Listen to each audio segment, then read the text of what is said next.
హర్యానాకు చెందిన యూట్యూబర్ జ్యోతి మల్హోత్రా దేశానికి వెన్నుపోటు పొడిచిన విషయం వెలుగులోకి వచ్చింది.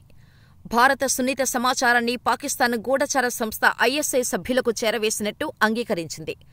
తొలుత ఎన్ఐఏ, ఐబీ అధికారులను బురిడీ కొట్టించడానికి ప్రయత్నించినప్పటికీ ఆమె వాట్సాప్ చాట్లు, డైరీ ఆధారాలను చూపించటంతో నిజం ఒప్పుకుంది. 2023లో పాకిస్తాన్ను సందర్శించిన జ్యోతి అక్కడ 10 రోజులు గడిపినట్టు విచారణలో తేలింది. ఈ పర్యటన గురించి ఆమె తండ్రికి ఢిల్లీకి వెళ్తున్నానని అబద్ధం చెప్పింది. పాకిస్తాన్ పట్ల తనకున్న అభిమానాన్ని డైరీలో రాసుకుంది.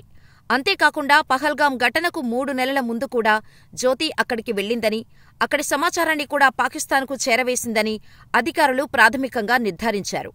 పహల్గాం ఘటన తర్వాత బ్లాకౌట్, పంజాబ్, హర్యానా సరిహద్దు వద్ద భద్రతా బలగాల మోహరింపు వంటి కీలక సమాచారాన్ని వీడియోల రూపంలో తీసి సీక్రెట్ కోడ్లో పాకిస్తాన్కు పంపినట్టు బయటపడింది.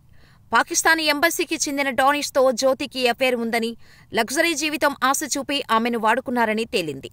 పాకిస్తాన్కు వెళ్లినప్పుడు అలీ హసన్, షాకీర్, రానా షెహబాజ్ వంటి పలువురిని కలిసింది. వీరందరితో జ్యోతి భారత సున్నిత సమాచారాన్ని పంచుకున్నట్టు ఏజెన్సీలు గుర్తించాయి. వాట్సాప్, స్నాప్చాట్, టెలిగ్రామ్ వంటి సోషల్ మీడియా ప్లాట్ఫామ్ల ద్వారా పాక్ ఏజెంట్లతో నిరంతరం టచ్లో ఉన్నట్టు, దేశానికి సంబంధించిన సమాచారాన్ని పంపినట్టు ఆమె అంగీకరించింది. అంతేకాదు, వాట్సాప్ చాట్లు జ్యోతి మల్హోత్రాకు, ఐఎస్ఐ ఏజెంట్ అలీ హసన్కు మధ్య ఉన్న సంబంధాన్ని మరింత లోతుగా తెలియచేస్తున్నాయి. ఆమె కేవలం సమాచారాన్ని అందించడమే కాకుండా వ్యక్తిగతంగా హసన్తో బలమైన భావోద్వేగ సంబంధాన్ని కలిగి ఉందని ఈ చాట్లు స్పష్టం చేస్తున్నాయి. నన్ను పాకిస్తాన్లో పెళ్లి చేసుకోండి అనే ఆమె అభ్యర్థన వారి మధ్య గూఢచర్యానికి మించి ఒక రకమైన హనీ ట్రాప్ వ్యూహం కూడా ఉండవచ్చని సూచిస్తోంది. దర్యాప్తు అధికారులు జ్యోతి మల్హోత్రా మొబైల్ ఫోన్, ల్యాప్టాప్లను స్వాధీనం చేసుకుని లోతుగా పరిశీలిస్తున్నారు.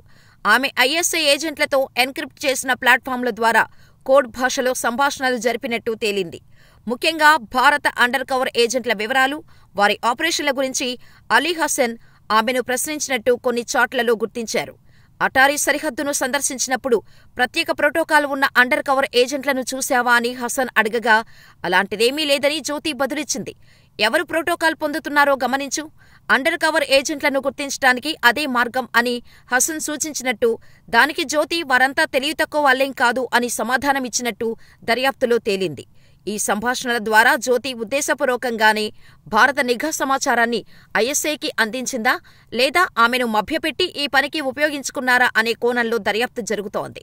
జ్యోతి మల్హోత్రాకు 4 బ్యాంకు ఖాతాలు ఉన్నాయని, దుబాయ్ నుంచి వాటిలో డబ్బు జమవుతోందని దర్యాప్తులో వెల్లడైంది. 2023లో బైశాఖీ పండుగ సందర్భంగా ఆమె తొలిసారి పాకిస్తాన్లో పర్యటించింది. అక్కడే పాక్ హైకమిషన్ అధికారి డానిష్తో ఆమెకు పరిచయం ఏర్పడినట్టు తెలుస్తోంది. మొదట డానిష్తో ఎలాంటి సంబంధం లేదని బుకాయించినా తర్వాత పొంతనలేని సమాధానాలు ఇస్తున్నట్టు అధికారులు వెల్లడించారు. పహల్గాం ఉగ్రదాడికి ముందు ఆమె పహల్గాంను సందర్శించి వీడియోలు తీసినట్టు కూడా గుర్తించారు. ఈ నేపథ్యంలో యూట్యూబర్ జ్యోతితో సహా 11 మందిపై దేశద్రోహం కేసు నమోదైంది. దేవేంద్ర సింగ్ దిల్హన్, తారిక్, నౌమన్ ఇల్లహి, అర్మన్ షెజాద్, మహమ్మద్ ముర్తాజా అలీ, గజాలా, యామీన్ మహ్మద్, సుఖ్ప్రీత్ సింగ్, కరణ్బీర్ సింగులు ఈ కేసులో నిందితులుగా ఉన్నారు. వీరంతా హర్యానా, పంజాబ్, ఉత్తరప్రదేశ్ రాష్ట్రాలకు చెందినవారు. వీరిపై ఏజెన్సీలు విచారణ కొనసాగిస్తున్నాయి.